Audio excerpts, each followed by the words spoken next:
Welcome to another TwinSpires Racing Roundtable. There's a lot to catch up on from a busy weekend in thoroughbred racing across the country. Nick Tamero here to take you through some of the highlights from a big set of stakes races that we saw coast to coast, joined by Vance Hansen and James Scully. Gentlemen, there's a lot to cover. Let's get right into it and touching on the Remsen Stakes that was run at Aqueduct on Saturday afternoon. It brought together a pretty competitive field of two-year-olds, a much larger group than we've grown accustomed to seeing, the entirety of them going a mile and an eighth for the first time in their careers. And it was Dornoch that we saw getting the job done in a bit of an interesting type of race where Sierra Leone made a huge move off the turn. Vance, I'm going to start with you. Dornoch, are you on board with this colt moving forward into the early part of 2024? And what did you think of his Remsen performance? Yeah, I like the horse going into next season. Ran a very impressive race to come back and beat Sierra Leone after looking seemingly beaten in mid-stretch. The track admittedly was pretty speed favoring at Aqueduct in the mud on Saturday. I think that obviously helped Dornoch, but also when you take that into consideration, I think Sierra Leone arguably ran the better race of the two. I mean, he was dead last, conceding the leader more than a dozen lengths, made a sustained rally around the far turn, took the lead right after lugging in a little bit, and then inexplicably idled late in the stages, and then gave up the ghost, and Dornoch came back and beat him by a nose. Both colts, I think, look pretty high quality going into the next year, but I would give the edge based on the track dynamics that day and the move he made to Sierra Leone. We'll find out in the coming weeks and months if both of the horses have some immaturity issues, and I think we'll find out more about them if they grow out of them in time or not for the Kentucky Derby. James, what did you think?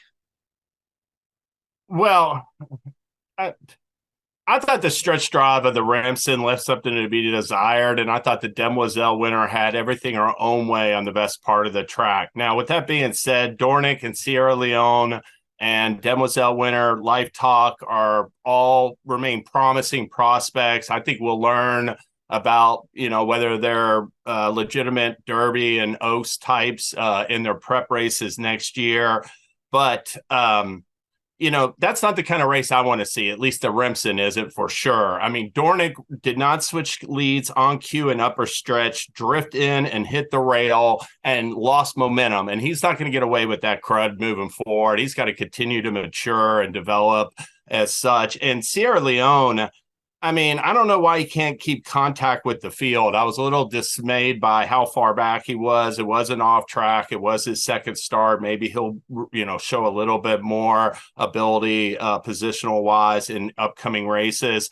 But when he struck the lead, he blew right by Dornoch, looked like he was going to win by open lens. And I've seldom seen a horse shut it down completely like he did. It's either two things. He's completely out of gas, or it's just complete, green, immature behavior where he's doing it all on his own.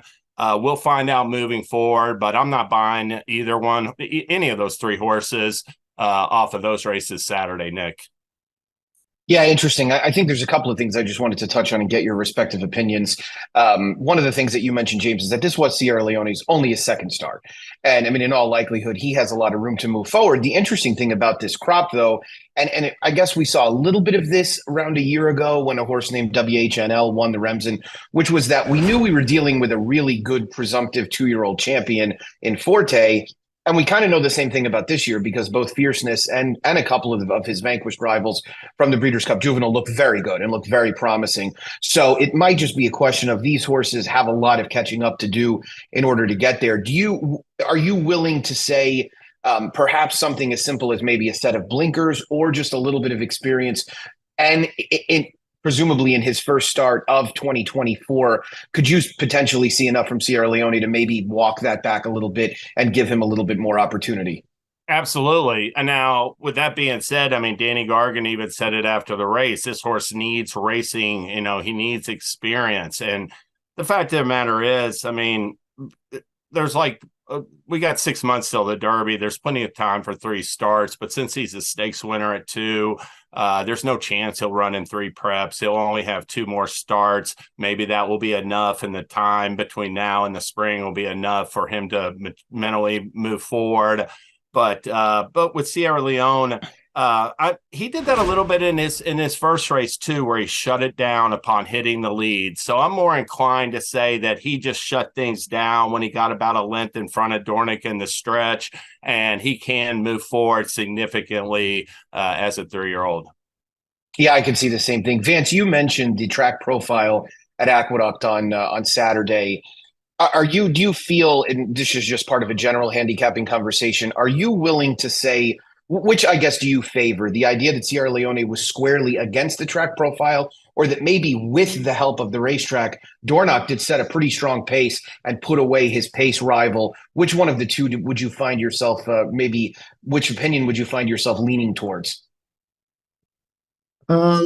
I don't know if I could make a distinction between the two. I think they kind of both worked equally in the favor of both of those horses. I think the track profile perhaps aided Dornoch to an extent, and the track profile worked against Sierra Leone to an extent.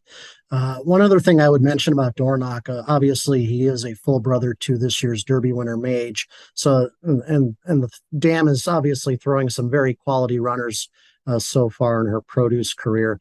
The one concern, in addition to his maturity issues that I have with Dornoch going forward, is that it sounds like Danny Gargan said he was going to point him for the Withers Stakes next time out. Now, traditionally, the New York Winter Trail to the Kentucky Derby has not been one that yields Kentucky Derby winners, and I'm slightly concerned whether Dornoch is going to get battle tested enough against some better, higher quality 3-year-olds if he stays in New York throughout the winter and into the spring.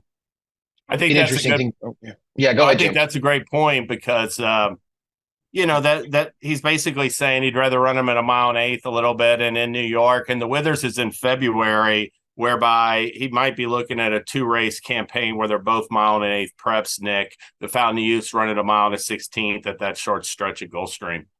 Yeah, it might be prudent to avoid a horse named Fierceness as well, if you can, at least early in the year. James, you mentioned the Demoiselle. Vance and I had not said anything about it yet, so we'll touch on it now. The Demoiselle was won in wire-to-wire fashion by Life Talk, who undoubtedly took advantage of the profile that Vance and I have both referenced from Saturday's racing at Aqueduct. What we know about Life Talk, not only now is she a Grade 2 winner, but she was a horse who was beaten pretty soundly by Just FYI in the Breeders' Cup Juvenile Fillies.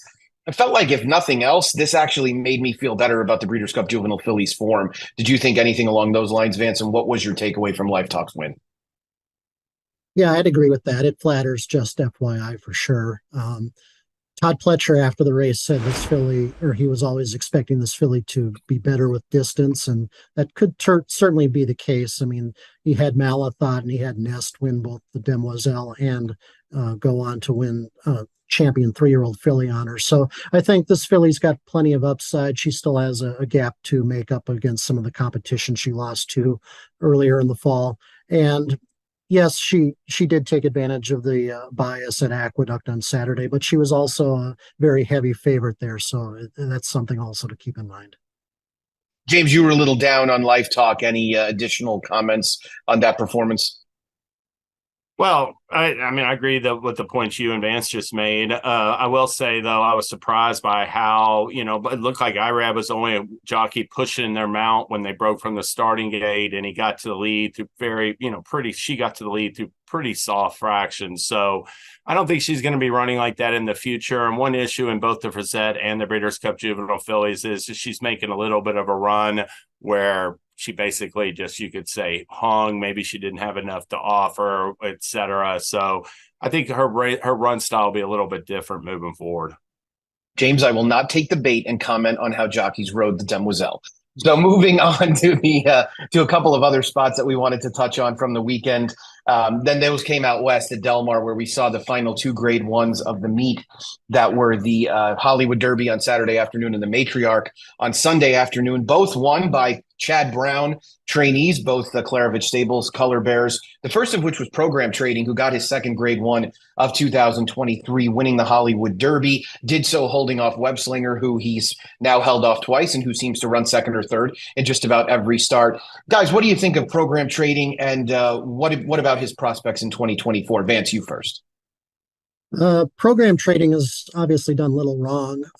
I guess the one obvious knock so far is that Integration handled him pretty well in the Virginia Derby, and he went on to win the Hill Prince and looks like probably the number one older turf prospect going into next season.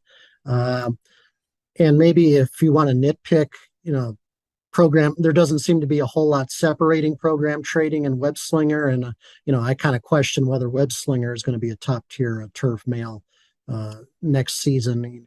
He's fairly well exposed at this point. I guess he's had a dozen starts already, 13 starts. So Program Trading, obviously a pretty good horse. I think they're probably aiming towards the Turf Classic on Kentucky Derby Day at Churchill Downs as kind of a return spot for him. So yeah, I think he's going to have a good season next year if he continues to progress. But as we all know, it's going to depend on, the European contingent by the end of next season, who comes over for the Breeders' Cup, and whether Program Trading can find a proper Breeders' Cup spot for himself. I don't know if he's going to cut back to a mile or try and stretch him out to a mile and a half. We're just going to have to see about that. James, your thoughts on Program Trading? I'm a lot more bullish on Program Trading than Vance is. This is a colt, didn't make his debut until mid-May.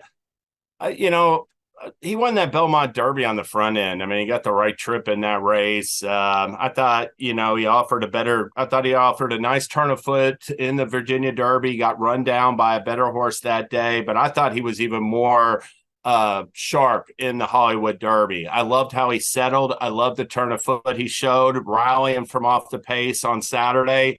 And if he's 4 for 5, to me, he and Integration are two of the most exciting 3-year-old turf horses we've had coming into their 4-year-old season in a while. I think Integration and Program Trading are both extremely promising, and I think they're going to both get nothing but better moving forward. So I came away very bullish on Program Trading. Surge Capacity has more to show me, but it was a nice win as well.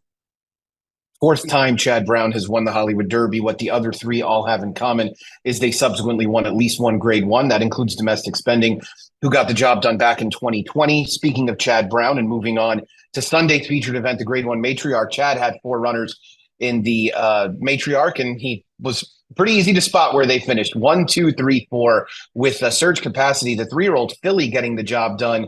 And I don't know about you guys, but I thought her run in the Valley View was really striking. She got totally stopped at the top of the stretch, lost some momentum, and then came back through along the inside. What she also clearly has the ability to do is race towards the inside. I don't necessarily want to call her a rail rat, but she's looking like one right now as a filly who's very comfortable inside of horses, and she got that trip under Joel Rosario. James, what did you think of Surge Capacity and her win in the Matriarch? I mean, I did like it. I mean, it's funny because both Surge Capacity and Program Trading are 4 for 5, and they both ran well in defeat. Surge Capacity got beat by a Spray 2 starts previously. But I think she's really shown more in the Valley View, like you referenced, and in the Matriarch. I thought that was a really solid run to beat older horses in both spots. And, she's got a future moving forward. I mean, both the male and older female turf divisions, a little bit in flux. We'll see if an Italian retires. I don't think she's going to be back next season. And definitely Pletcher's horse, he's been retired off of that great second in the Breeders' Cup turf. So yeah, I like this. I like Program Trading better. I like him as a prospect better as a 4-year-old, but nothing wrong with Surge Capacity's effort, Vance. Yeah, I'm actually more bullish on Surge Capacity just because she'll be facing turf filly and mare milers, and Program Trading will have a tougher division to deal with. But they're both pretty similar, as you alluded to. They both got their starts or their careers off to a late start this past spring and summer at Monmouth. They're both 4 for 5, but I give Surge Capacity probably a better chance to make a bigger impact in her division, perhaps. She seems the archetypal filly and mare turf miler that we've seen emerge from the Chad Brown barn for many years now. And she had a far less glamorous trip in the matriarch. Buried on the inside. It took a long time for her to actually, find a place to run through. And then when she did, she really kicked on and to beat her stablemate Fluffy Socks. Now, beating Fluffy Socks, who's been rather wind shy during her career, perhaps isn't the most flattering of accomplishments. But again, there's a lot more room for Surge capacity to get better. So I think she's going to be pretty solid, and I guess she's going to be pointing for the Jenny Wiley in April. Yeah, fourth straight matriarch for Chad Brown, sixth overall. He is now 2 behind his mentor, Bobby Frankel, who won this race a record 8 times. This is the first time Chad's won it with a 3-year-old. Mainly, it's been older horses that he's gotten it done with. Horses like Regal Glory, Uni, ones that were maybe in the twilight of their careers, where a Surge capacity is really just getting it started. So I guess the difference, guys, between these two, and I just say this sort of off the cuff, is that if the Gulfstream races are skipped, including the Pegasus Filly and Mare Turf and the Pegasus World Cup Turf, then both of their seasons will effectively start in April and May, which I think, is kind of what we've grown to expect with turf horses. Yeah, and also one other thing I'd mention is Surge capacity being a 3-year-old. I think she was the first 3-year-old to win the matriarch in a decade, and I think the first one since the race was moved from Hollywood Park to Del Mar. So the race itself in recent times hasn't been a very good fit for 3-year-old fillies, and the fact that she, overcame the recent history of the race speaks well for her. James, any thoughts on that? Yeah, no, you guys made some good points. I mean, it wasn't the toughest field, like Vance said, but the way she did it, bodes well for her. Yeah, first 3-year-old filly to win in 11 years, as Vance alluded to. First time since the race was moved to Del Mar. Better Lucky for Tom Albertrani, the last 3-year-old filly to win this race. And of course, funny enough, Better Lucky came back 2 years later and nearly won the Breeders' Cup Filly and Mare Sprint. Pretty talented mare, Better Lucky. Well, guys, those are the races we wanted to cover, but there was a lot more that happened. Anything else you want to touch on from the weekend? James, I'll let you lead off. I want to mention Hoist the Gold real quick. He led wire to wire, won the Cigar Mile by 4.5 lengths. Here's a horse that if you're handicapping him, you had to completely draw a line through his 3 California races in his last 5 starts. I used the Bristnet speed ratings. He had gotten in his last 5 starts, the 2 non-California races, he had earned his first triple-digit speed ratings of his career, winning those races, an allowance at Ellis Park at 7 furlongs, and then a very gutty win in the Phoenix. He had been working bullets for Dallas Stewart in preparation, and I just think the horse got a lot better this fall, this late summer, fall, but you had to be willing to just draw a line through those California starts. It doesn't bode well for him entering 2024 because the Breeders' Cup's at Del Mar, and to me, it's, he doesn't like California. I also mentioned El Capi real quick, and a very sharp, caught the eye, breaking his maiden at first, asking for Rick Dutro by 9.5 lengths. He's by McLean's Music. He's probably best known for siring Jackie's Warrior, sprint champion. But McLean's Music is the sire of Cloud Computing, the 2016 Preakness winner, and there's a lot of stamina in this female family. So El Capi could be a one to watch moving forward for Dutro. Got a triple-digit number from us, Vance. Yeah, I was going to bring up Hoist the Gold myself, and that is a good point that you made about him drawing a line through those California races. We brought up the speed favoring nature of Aqueduct surface on Saturday, and I think to an extent with him than any other of the graded stakes winners on Saturday. I think that the profile, I think, aided him to a very strong degree. I think that field looked pretty well matched and evenly matched on paper going in, but he just blew the doors off of them. Senior Buscador, made a belated rally, but he was just too far behind. And Hoist the Gold, it just seemed to me that the track profile aided him a little bit more than it did some of the other graded winners on the card. It looks like the connections are taking a look at the Saudi Cup in February, which is a 1-turn 1.125 race. Just based on what the profile was at Aqueduct on Saturday, I'd be reluctant to back him in the Saudi Cup, stretching out and then possibly running over a surface that won't play to speed as kindly, I think. Yeah, I think that's a pretty accurate assessment in my opinion. I'm not seeing this horse getting another furlong unless it's in some kind of extreme scenario. Now, a horse who I do think will get an additional furlong and might get an opportunity to do just that is Senior Buscador, who you mentioned, who finished second, who's likely targeting the Pegasus World Cup at a mile and an eighth down at Gulfstream.